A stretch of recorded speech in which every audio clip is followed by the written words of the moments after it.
व्यक्तिगत हमला करिएगा तो व्यक्तिगत सुनना पड़ेगा। मैंने लालू प्रसाद जी के साथ भी काम किया है, मैं जानता हूं वो सिर्फ अपने लिए नहीं जीते रहते, तो ये सब लोग उनके साथ ही खड़े हो। सबसे पहले घुटना वो आरएसएस कार्यालय में ही जाके डाले थे कि नीतीश कुमार जी नहीं होते तो लालू जी नेता ही नहीं बनते, एमएलए एमपी तो बन जाते। अरे जो व्यक्ति जो परिवार में अपनी बहन का सम्मान नहीं करता हो वो दूसरे को सीख दे रहा है क्या?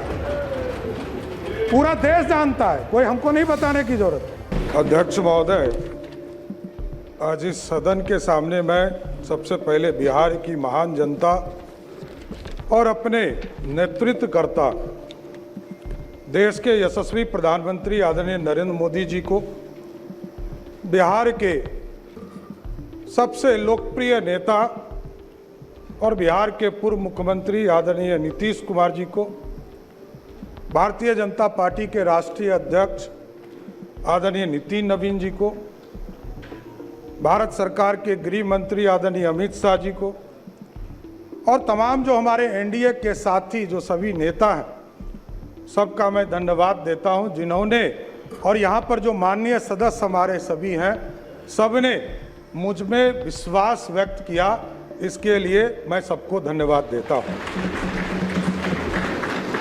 महोदय, आप जानते हैं कि पिछले 20 वर्षों से अधिक समय से बिहार में एनडीए की सरकार चल रही है और एनडीए की सरकार ने लगातार किसानों की चिंता की, मजदूरों की चिंता की, गरीबों की चिंता की और सबसे अधिक बिहार में सुशासन स्थापित करने का काम नीतीश कुमार जी के नेतृत्व में होता रहा। साथ जिस तरह सरकारी नौकरियों की बहार आई बिहार में महिलाओं के जीवन के उत्थान करने का काम किया गया।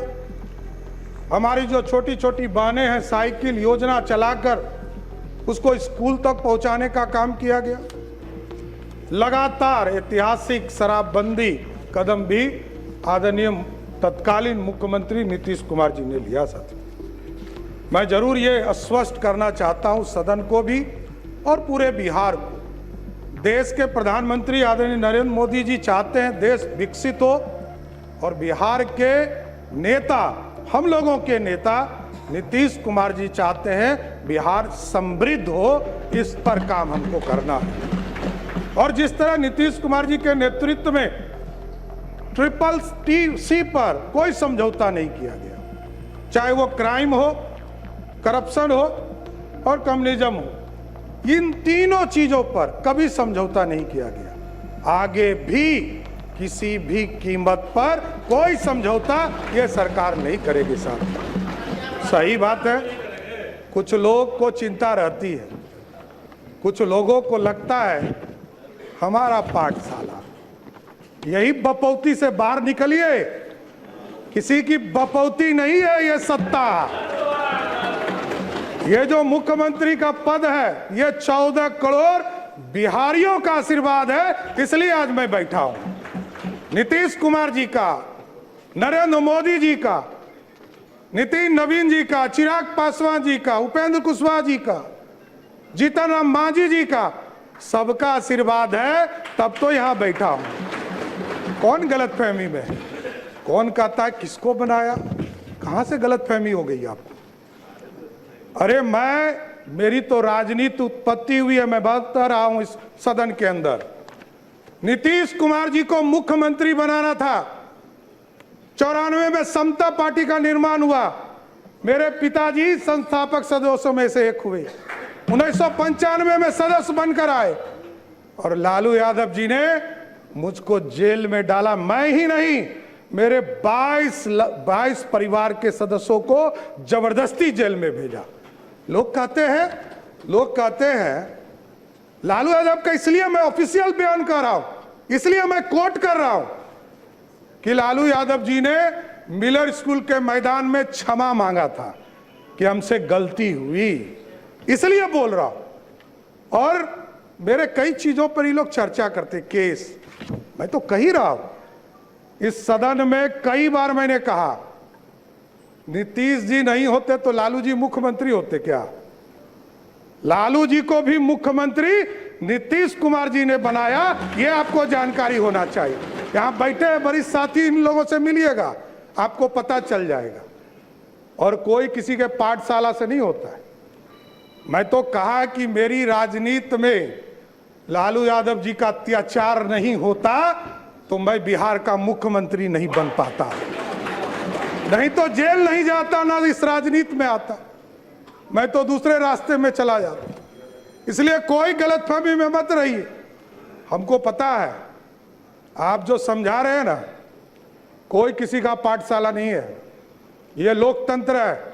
यही भारतीय जनता पार्टी है साथियों, जिस पार्टी ने हमको लीडर ऑफ ऑपोजिशन भी बनाया, भारतीय जनता पार्टी का अध्यक्ष भी बनाया और दो बार डिप्टी सीएम बनाया और आज बिहार का मुख्यमंत्री बनाया है। किस गलतफहमी में आप हैं? सबको, पूरी पार्टी एक है, कोई गलतफहमी में मत रहिएगा। न्यूज चलाने वाले चलाते रहेंगे, आप कंफ्यूजन में रहिएगा। हम सब एक हैं और पूरा एनडीए कुनबा एक साथ मिलकर सिर्फ और सिर्फ बिहार के विकास का काम करने का काम करेगा सब। और हम लोग को पता है, कई लोग कहते हैं, बहुत चर्चा चल रही है, मैंने देखा सोशल मीडिया, नए नए मीडिया के रूप आए हैं, मैं खुद भी नहीं समझ पाता हूं। मैं यदि माइनर होता 1995 में तो मेरे को जेल में रखता क्या, बाल सुधार गृह में रखता। 1995 में मैं जेल में रहा और ये सारे मामले कोई नया नहीं है। मैं लोअर कोर्ट लड़ा हूं, हाई कोर्ट लड़ा हूं, सुप्रीम कोर्ट लड़ा हूं, सब बार लड़कर जीतकर यहां बैठा हूं, कहीं कहीं दिक्कत नहीं। जो आदेश सुप्रीम कोर्ट का होता है, न्यायालय का होता है, वही करता हूं। और डिग्री में आप भाई पीछे छूट गए। मैं तो यूजीसी हो या यूनिवर्सिटी का मान्यता हो, जब तक उसका प्रमाणित नहीं किया गया तब तक मैं एफिडेविट में अपना, और इसके लिए भी अब चर्चा होगी कि एफिडेविट हाफिडेविट आप कह रहे हैं। अरे भैया, ये बिहार के लोग अब ये बोल रहे हैं कि 3 बार आपका शब्द बदल गया। अरे भाई, मैं 6ठी बार मंत्री के दर्जे में हूं, मुख्यमंत्री हूं। 1999 में पहली बार मंत्री बना, 27 साल हो गए। जितने समय के बाद तो लोग राजनीति छोड़ देते हैं। अभी हमारे भाई अख्तरुल जी ने कहा कि सबसे युवा मुख्यमंत्री, लालू जी सबसे पहले युवा मुख्यमंत्री हुए, लेकिन पूरे बिहार को लूटने में लग गए। इसलिए युवा नहीं, बिहार को समृद्ध बनाना है, बिहार की समृद्धि के लिए काम करना। बिहार में नीतीश कुमार जी और प्रधानमंत्री जी ने जो संकल्प लिया है, 1 करोड़ लोगों को सरकारी नौकरी और रोजगार देना है, इस वादे पर काम करना है। और महिलाओं के लिए स्पष्ट बताना चाहता हूं, नीतीश कुमार जी एक गार्जियन के तौर पर बिहार में काम करते रहे। आदरणीय प्रधानमंत्री जी लगातार महिलाओं के सम्मान में आगे बढ़े और अभी कह रहे थे ना कि आरक्षण के अंदर आरक्षण दे दीजिए। विजय बाबू उठे तो इनको कहे कि दर्द हो रहा है। आज देख लीजिए, हमारी बहनें यहां बैठी है, 29 विधायक हैं यहां पर, उसमें से 23 विधायक सिर्फ ओबीसी या दलित समाज से है, 2/3 से अधिक। जब आरक्षण होता, आज यदि संसद में बिल पारित हो गया होता तो यहां 29 नहीं, 122 विधायक जीतकर हमारी बहनें आएंगी। यह व्यवस्था चाहते हैं मोदी जी और नीतीश कुमार जी ने तो इसके लिए किया, इसके लिए किया। 2006 में जब कानून बना रहे थे पंचायती राज के अंतर्गत, तो 50% महिलाओं को आरक्षण दिया, और 50% महिलाओं को आरक्षण दिया तो आपको जानकर खुशी होगी कि आज के तारीख में नगर निकाय में और पंचायती राज में 59% महिलाएं चुनाव जीतकर आ रही है, मतलब 50 से 59 हो गया। इसलिए महिलाओं का सम्मान करना पड़ेगा। और मैं तो गारंटी देता हूं कि स्पष्ट तौर पर बिहार की पुलिस काम करेगी और महिलाओं के तरफ कोई भी गलत नजर उठाता है तो उसको पाताल से भी निकालने का काम हमारी पुलिस करेगी साथी। और बिहार में सुशासन लगातार कई साथी हमारे काम करते रहे। यहाँ पर राजस्व में आपने देखा कई चीज़ों को 2011 में से लगातार लोक सेवाओं का अधिकार कानून लागू किया गया। बिहार भूमि पोर्टल शुरू किया गया, ई मोटेशन की सुविधा शुरू की गई। उसके बाद दिलीप जायसवाल जी आए, उन्होंने इसको आगे बढ़ाया, ई प्रबंधन को। विजय सिन्हा जी आए, उन्होंने ई मापी की व्यवस्था कराया। राजस्व न्यायालय में ई कोर्ट की व्यवस्था कराया। संजय सरावगी जी थे, इसको पूरा डिजिटल कराने का काम किया। लेकिन जरूर आश्वस्त करता हूं साथियों, आपने मौका दिया है 3 चीजों को, ब्लॉक, अंचल और थाना, इसको मेरा सीएमओ इसको पूर्ण रूप से देखेगा और बिहार की जनता को पूर्ण रूप से सारी सुविधा मिल सके, इसकी सुनिश्चित करने का काम किया जाए। इसलिए पूरे बिहार की चिंता लगातार आदरणीय नीतीश कुमार जी के नेतृत्व में होता रहा है। प्रति व्यक्ति को दुगना आय हो सके, इसकी चिंता करना है। तेजी से औद्योगिक विकास हो सके, इंडस्ट्री को आगे बढ़ा सके। और आपको जानकर खुशी होगी, लोग कहते हैं कि इन्वेस्टमेंट कहाँ है। मैं बताना चाहता हूँ, 2024 के 28 जनवरी को हम लोगों ने ओथ लिया आदरणीय मुख्यमंत्री नीतीश कुमार जी के साथ। मैं फाइनेंस डिपार्टमेंट में काम कर रहा था। हमें यह ज्ञात होते रहा कि कई चीजें बिहार की जनता को हम बता नहीं पाए। और आपको जानकर खुशी होगी कि पिछले 2 साल में बिहार में 1,36,000 करोड़ का प्राइवेट इन्वेस्टमेंट सिर्फ बिहार में कराने का काम किया गया।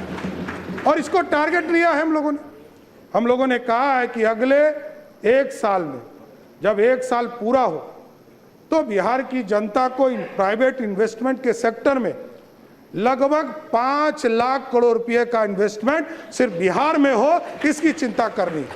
और ठीक है, तेजस्वी जी ने अच्छा कहा कि हम समर्थन करेंगे, अच्छे विषयों पर आएंगे, तो जरूर देखता हूं समर्थन मिले, बिहार की चिंता हो, यह जरूर हम लोग समर्थन चाहेंगे। मुख्यमंत्री जब थे नीतीश कुमार जी, मैं 3 यात्रा उनके साथ किया साथियों। प्रगति यात्रा, उसके बाद एनडीए के चुनाव के पहले हम लोग यात्रा में गए, आदरणीय नीतीश कुमार जी के साथ मैं यात्रा में रहा। और जब समृद्धि यात्रा, जब वो राज्यसभा के सदस्य के नॉमिनेशन कर लिया उन्होंने और जब निर्वाचित भी हो गए, तो उन्होंने कहा कि बिहार की जनता के बीच में हम जाएंगे। उन्होंने आशीर्वाद दिया था उसके बीच में जाकर, और तब उन्होंने कहना शुरू किया कि यही लोग बिहार देखेंगे। हम लोगों को कहा कि आप लोगों को बिहार देखना है और मैं दिल्ली रहूंगा, दिल्ली से बिहार का हक बिहार को दिलाने का काम करूंगा साहब। और नीतीश कुमार जी को कौन हटा सकता है? कोई गलतफहमी में मत रहिए। नीतीश कुमार जी को कभी कोई ना राजनीति से हटा सकते हैं, ना कोई दिल से हटा सकते, क्योंकि नीतीश कुमार जी इच्छा शक्ति वाले नेता हैं। हम लोग सोचते थे कि कैसे ये डिसीजन ले रहे हैं। मैं उनका सेकेंड नंबर था, मैं जान रहा था। पार्टी ने उस समय हमको नहीं कहा था कि हम मुख्यमंत्री होंगे। पार्टी ने जब निर्णय लिया तब मुझे पता चला। लेकिन वो जब कहते थे कि आप लोग को संभालना है बिहार, हम लोग को आश्चर्य लगता था कि जो व्यक्ति 20 साल से मुख्यमंत्री हैं और लगभग 50 साल से राजनीति में, सार्वजनिक जीवन में जी रहे हैं, ये सत्ता छोड़ रहे हैं। और कई बार यहाँ पर कई कैबिनेट के साथी हैं हमारे, आप पूछिएगा अकेले में, सबको लगता था जब वो लास्ट कैबिनेट कर रहे थे और कहे कि हम इस्तीफा देने जा रहे, तो सबको लगा कि ये क्या हो रहा है। लेकिन ये नीतीश कुमार जी की इच्छा शक्ति थी कि आज सम्राट चौधरी बिहार का मुख्यमंत्री है, इससे मैं कभी डिफर नहीं करता हूं साहब। इसलिए साथियों, लगातार बिहार के विकास के लिए ही काम करना है, हमारे पास कोई दूसरा काम नहीं है। बिहार के विकास की बिहार की समृद्धि के लिए काम करना, स्वास्थ्य व्यवस्था को और मजबूत करना है।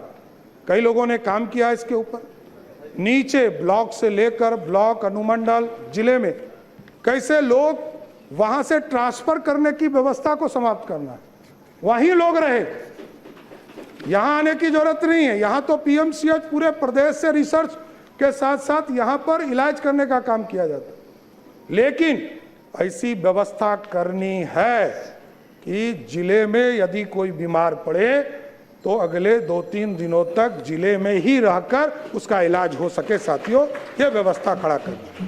और अभी हम लोग जुलाई के माह में सभी प्रदेशों में, सभी प्रखंडों में यह निर्णय था हम लोगों का कि हम लोग जब चुनाव में जा रहे थे, एनडीए के घोषणा पत्र में हम लोगों ने तय किया था कि उस शिक्षा को बढ़ाने के लिए हम लोग सभी प्रखंडों में एक डिग्री कॉलेज खोलेंगे। जो 208 डिग्री कॉलेज बिहार सरकार ने तय कर दिया है और 1 जुलाई के बाद किसी दिन भी उसको चालू करने का काम बिहार की सरकार करेगी। किसानों के आय के लिए लगातार कृषि रोड मैप 1, 2, 3 लगातार इसकी बैठकें चलती रही। और आज मैं बताते हुए खुशी हो रहा है कि जिस बिहार में लोग पानी से डरते थे, लोग कोसी से डरते थे, अभी बीच के कालखंड में जब दिल्ली में सांसदों के लिए नया भवन बन रहा था तो मैंने एक नाम प्रस्ताव किया, कोसी। तो लोगों ने गूगल पे सर्च किया तो कहा कि ये तो अभिशाप है। हमने कहा कि अब अभिशाप नहीं है। इसलिए नहीं है कि जिस बिहार, उत्तर बिहार में बिहार के लिए कृषि योग्य जमीन 10 लाख हेक्टेयर जमीन था, आज उसी कोसी और कई नदियों को, इसके पानी को कंट्रोल करके आज लगभग 22 लाख हेक्टेयर जमीन कृषि योग्य हो गया, जो दुगना है। इसलिए अब कोसी अभिशाप नहीं है, कोसी को वरदान बनाना है और कोसी वरदान बन रहा है धीरे धीरे। और 2024 में आपने देखा कि अभी तक का सबसे अधिक पानी कोसी में नेपाल के तराई से आया और पूरी तरह बिहार में मात्र 156 गांव में जो रिवर साइड थे उसमें सिर्फ पानी आया। 6.5 लाख क्यूसेक पानी छोड़े गए, 6,48,000 क्यूसेक पानी छोड़े गए, जबकि उसकी कैपेसिटी ही उस बांध की 6,52,000 क्यूसेक पानी था। इसके बावजूद पूरा नॉर्थ बिहार बचा और बिहार ने देखा है 2008-9 में किस तरह पूरा कोसी समाप्त हो गया था, चाहे वो पूर्णिया का इलाका हो, उसमें पानी बाढ़ की स्थिति हो गई। इसलिए ये संरचना बदल रही है, लेकिन और इसको अच्छा करना है, क्योंकि वाटरवेज सबसे सस्ता है। 1 रुपया 30 पैसे के रेट से सबसे सस्ता वाटरवेज के माध्यम से ट्रांसपोर्टेशन है। रोडवेज उससे महंगा है, रेलवेज उससे महंगा है, उससे महंगा रोडवेज है, और फिर एयर ट्रैफिक है। तो कई चीजें हैं जिसको करना है। और अभी तो आदरणीय प्रधानमंत्री जी और आदरणीय नीतीश कुमार जी के सहयोग से बिहार में आप देख रहे होंगे एयरपोर्ट लगातार बनाने का काम शुरू कर दिया। आप देखिए किशनगंज जो हमारा टेल पॉइंट है, वहां भी एयरपोर्ट की कल्पना की जा रही। पूर्णिया एयरपोर्ट चालू हो गया, फारबिसगंज में एयरपोर्ट की कल्पना की जा रही, सहरसा में एयरपोर्ट की कल्पना की जा रही है, उसका भी टेंडर निकल गया, बीरपुर का टेंडर निकल गया, दरभंगा में हमारा एयरपोर्ट बनकर तैयार हो गया और चालू है, और अगले 6 महीना में नया बिल्डिंग टर्मिनल भी चालू हो जाएगा। उसके बाद वो एयरपोर्ट बिना आश्वासन की अनुमति के नेता प्रतिपक्ष बैठ मैं तेजस्वी जी बिना मैं बताऊंगा इस बिना पर भी आश्वासन की चर्चा अनुमति होगी। खड़े रहूं, उस पर बिना भी आश्वासन की अनुमति खड़े रहूं। उस पर भी चर्चा होगी, वो बताया जाए। अभी तो हर जिले में, अभी तो हमारी सरकार ने तय किया है, अभी तो हम लोगों ने तय किया है कि सभी जिले में एयरपोर्ट भी बनाएंगे, और जहां एयरपोर्ट की आवश्यकता नहीं होगा वहां हेलीपोर्ट बनाने का काम सरकार करने का काम करेगी। उसी तरह राष्ट्रीय स्तर पर आदरणीय प्रधानमंत्री जी ने मखाना बोर्ड, खेलों के लिए पूरी नई पहचान बनाने का प्रदेश में मौका दिया है।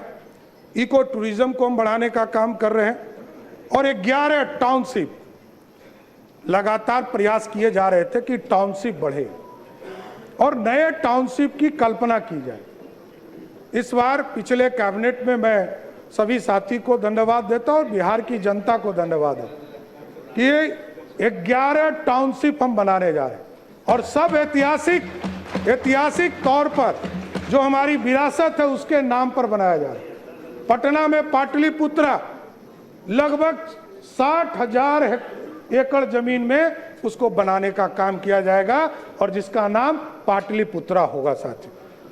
गया जी में जो टाउनशिप बनाया जाएगा उसका नाम मगध के नाम पर रखा गया क्योंकि इस देश का पहचान भी मगध के तौर पर। मुंगेर जिस धरती से मैं भी आता हूं उस इलाके को अंगराज कर्ण के तौर पर जाना जाता था और कहते थे लोग कि अंग प्रदेश है, उसको अंग के नाम से वहां टाउनशिप बनाने का काम। भागलपुर जहां ऐतिहासिक धरती है, जहां विक्रमशिला यूनिवर्सिटी होता था, वहां उसको विक्रमशिला के नाम से जाना जाएगा। पूर्णिया में माता पूरन देवी के नाम से पूर्णिया को ही नए टाउनशिप में बनाया जाएगा। उसी तरह जो सहरसा का इलाका है उस इलाके में कोसी के नाम पर वहां टाउनशिप बनाने का काम किया जाएगा और मां जानकी के नाम पर जो मिथिला जो धरती है जहां उनका जन्म स्थान जिस इलाके में माना जाता है उसको मां सीता के नाम पर, मिथिला के नाम पर जो राज्य था उसके नाम पर किया जाएगा। और जो नीतीश कुमार जी ने घोषणा किया था स्वयं, वो था सीतामढ़ी की पावन धरती पर जाकर जब मां सीता के जन्म स्थान पर भव्य मंदिर बनाने का काम शुरू किया गया तो कहा गया कि हम यहाँ सीतापुरम एक नया शहर बनाने का काम करेंगे। उसी तर्ज पर तिरहुत मुजफ्फरपुर में, सोनपुर के इलाका में हरिहर बाबा है, हरिहरनाथपुर बनाने का काम किया जाएगा और जो छपरा का इलाका है उसमें सारण जो पुराना कमिश्नरी माना जाता है, पुराना जिला माना जाता है, उसके नाम पर बनाने का काम किया जाएगा। इसलिए पूरी तरह अर्बन के भी सेक्टर में इसको आगे बढ़ाने का काम किया जाए। अभी महिलाओं की सुरक्षा की चिंता लगातार लोग करते रहे और हम लोगों ने तय किया था कि जो स्कूल में छुट्टी होती है, कॉलेज में, महिला कॉलेज में जब छुट्टी होती है तो उसके लिए एक सुरक्षा के मापदंड को आगे बढ़ाना है।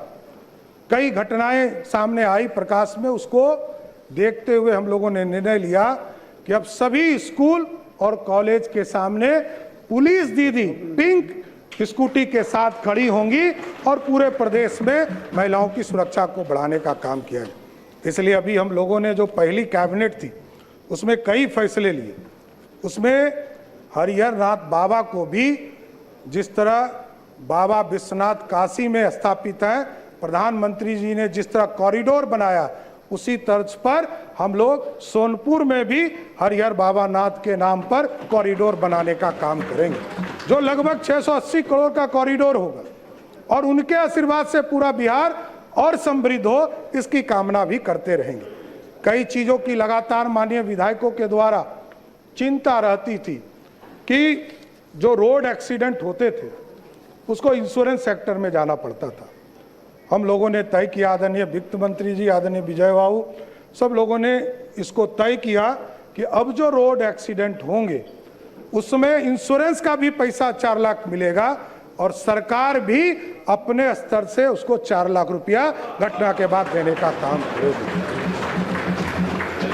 इसी तर्ज पर कई चीजें हैं जिसको लगातार आपके समर्थन की जरूरत है और आप लोग लगातार समर्थन करते रहिए। ये जरूर आश्वस्त करता हूँ कि कई सेक्टर हैं जिसमें काम करने की जरूरत और भी है। नीतीश जी भी कहते थे कि जो हमारे ब्लॉक के स्कूल हैं उसमें मॉडल स्कूल की स्थापना करना है। जिला में जो जिला स्कूल होता था उसको पूरी तरह व्यवस्थित करना है और नए जो पूरी संरचना बनेगी उसके साथ साथ जोड़ने का कि हम ऐसी व्यवस्था खड़ा करें। कई लोग आते हैं और कहते हैं कि ऑफिसर के बेटा को पढ़ने के लिए बाध्य कीजिए। मैं बात तो नहीं कर सकता, लेकिन यह व्यवस्था जरूर इस सरकार को खड़ा करना है कि ऑफिसर और मंत्री का बेटा स्वयं सरकार के स्कूल में पढ़ना शुरू कर दे। ऐसी व्यवस्था खड़ा करना है, इसको आगे बढ़ाना है। नीतीश जी ने पूरा इंफ्रास्ट्रक्चर दिया है, स्कूल में शिक्षक को पहुंचाया है और लगभग 5 लाख शिक्षकों की बहाली की और सबको मुख्य धारा में लाने का काम किया है। इसलिए हम लोग अब लगकर इसको आगे बढ़ाएंगे और पूरी व्यवस्था को खड़ा करेंगे। कई लोग चिंतित हैं कि किसका सम्मान होना चाहिए। अरे जो व्यक्ति जो परिवार में अपनी बहन का सम्मान नहीं करता हो वो दूसरे को सीख दे रहा है क्या? पूरा देश जानता है, कोई हमको नहीं बताने की जरूरत, लेकिन पूरा देश और दुनिया जानता है।